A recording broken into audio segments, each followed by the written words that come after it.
जितने चूहे हैं डूबने से पहले भागना शुरू कर दिए हैं। केंद्र सरकार की नीति देखिए, ये बौखलाहट है। निर्णय छापामारी का सीबीआई जांच करा रही है। लेकिन एक बात है, ईमानदार छवि देकर बस ये कहीं नाम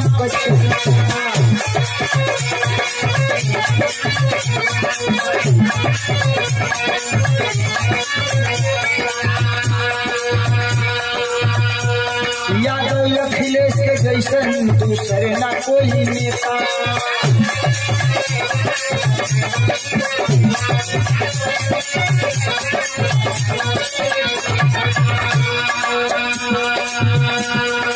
ये हम नहीं कह रहे हैं, पूरा आवाम कह रहा है।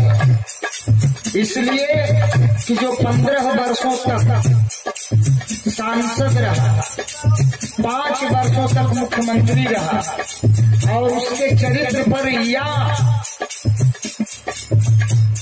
उसके भ्रष्टाचार पर कहीं से भी अंगुली नहीं उठी है।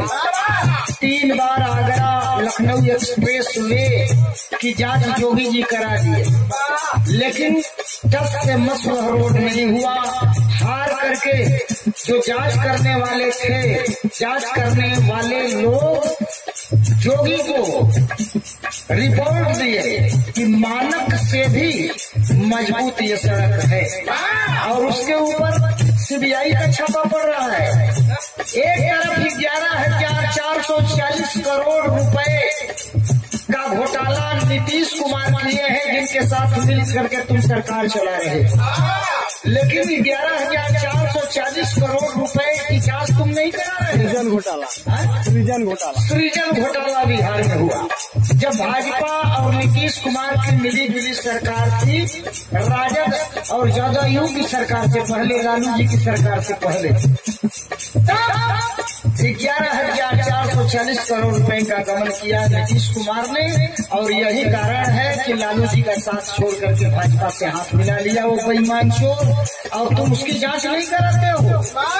एक निर्दोष, बेकसूर, निष्कलंक राजनेता के ऊपर तुम छापामारी करा रहे हो। ईमानदार छवि देकर बस ये कहीं नाम का चर्चा, यादव अखिलेश के जैसन दूसरे ना कोई नेता। बंडा सियार से विनाश हुई है,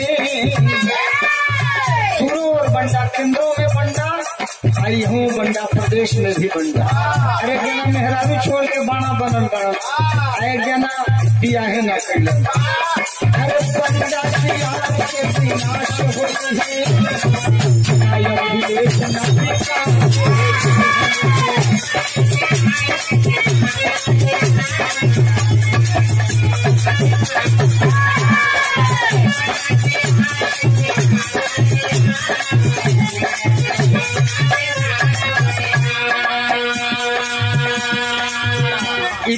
अरे गाँव गाँव घर घर कहताई है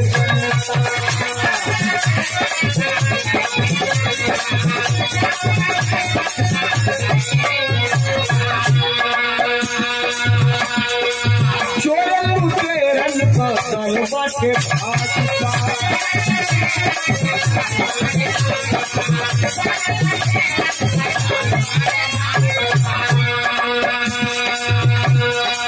स्वयं आज पेपर में भी पढ़े होंगे, मुख्यमंत्री जी, पूर्व मुख्यमंत्री अखिलेश यादव जी ने कहा कि भाजपा जो छोड़ करके जाएगी उसके लिए खुद तैयार है। 54,000 करोड़ रुपए का घोटाला स्वयं प्रधानमंत्री इस देश का किया है, मोदी ने किया है। 54,000 करोड़ रुपए का घोटाला, और निश्चित रूप से जानिए 19 में जिस दिन तख्ता पलट हो जाएगा, सरकार बदलेगी, उस दिन मोदी को जेल जाना पड़ेगा। इसलिए आप लोग जेल भिजवाने का काम कीजिए। निर्दोष, बहुत लोगों को जानकारी नहीं होगी कि चारा घोटाला किसके शासनकाल में हुआ था, कौन कराया था।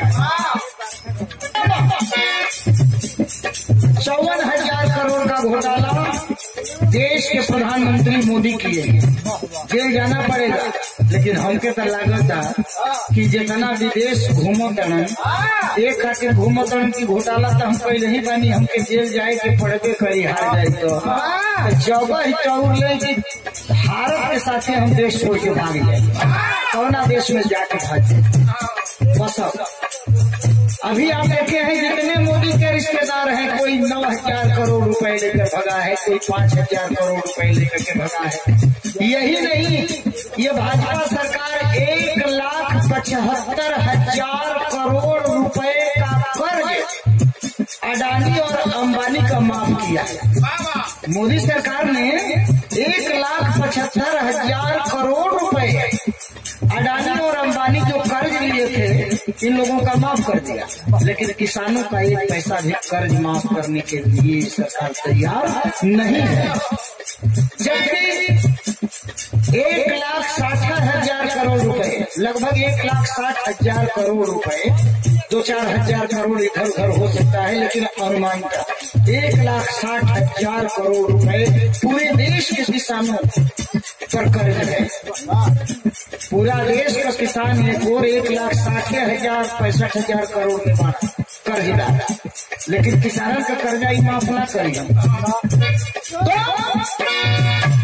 हाँ गाँव घर घर कहताई है जनता, चोर लुटेरन कदौल बाटे भाजपा, गोबर में ही के न पास हुई है, गोबर में ही के न पास हुई है।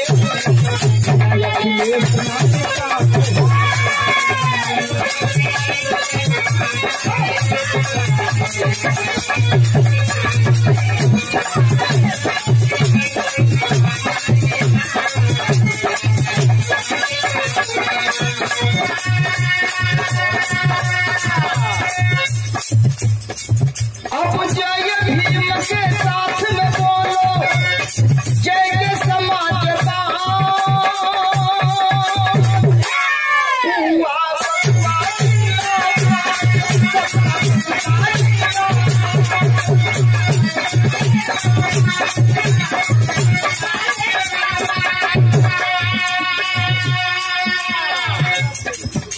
सपा बसपा का गठबंधन हो गया, भाजपा का नीति हराम हो गई।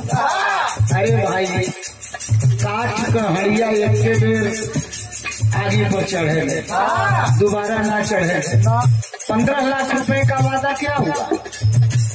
15 लाख की बात तो छोड़िए, 5-5 लाख भी गरीबों के खाते में भेज देना चाहिए था। 100 दिन में काला धन मंगाने की बात आपने किया था। कितना काला धन मंगवाया आपने? खुद ही आपकी पार्टी के लोग उस काला धन में फंसे हुए हैं, आप भी फंसे हुए हैं उसी में, तो आप मंगवाएंगे कहाँ? झूठ बोलने की आदत है आपकी, जिसकी माँ दूषित हो जाए। सोचिएगा, गंगा आस्था की आयाम है, गंगा चाहे जिस भी रूप में रहे लेकिन एक पवित्र माँ का स्थान है। और जो व्यक्ति अपनी माँ को ही दूषित कह दे, अपनी माँ के आंचल को ही गंदा बता दे, उससे नालायक बेटा क्या हो सकता है? उससे बढ़कर कोई नालायक बेटा नहीं हो सकता है जो अपनी माँ के आंचल को गंदा बताता हो। ये इतने नालायक बेटे हैं कि गंगा हमारी माँ है, सबकी माँ है, पवित्र है, चाहे जितना भी दूषित जल हो जाए, लेकिन हम पवित्र गंगा मानते हैं, गंगा माँ कहते हैं। और तुम अपनी माँ के आंचल को दूषित बनाते हो, तुम्हारे जैसा नालायक बेटा कौन होगा? कहाँ गई गंगा? कहाँ पवित्र हुई गंगा?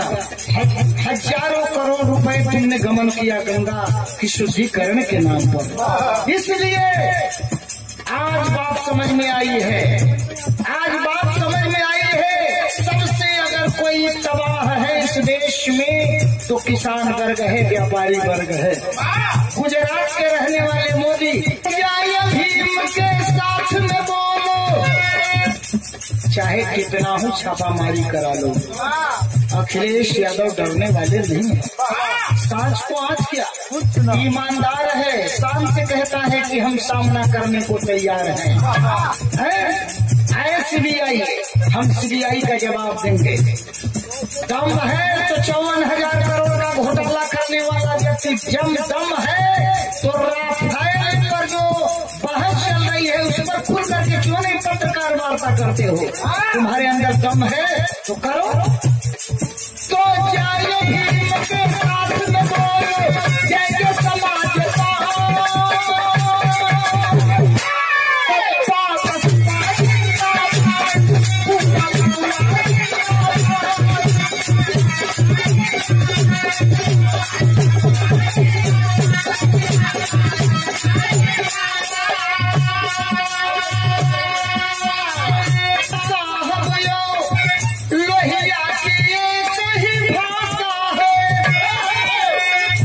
सुनने में आया है कि सवर्ण क्लास के गरीबों के लिए केंद्र की सरकार 10% आरक्षण देने जा रही है,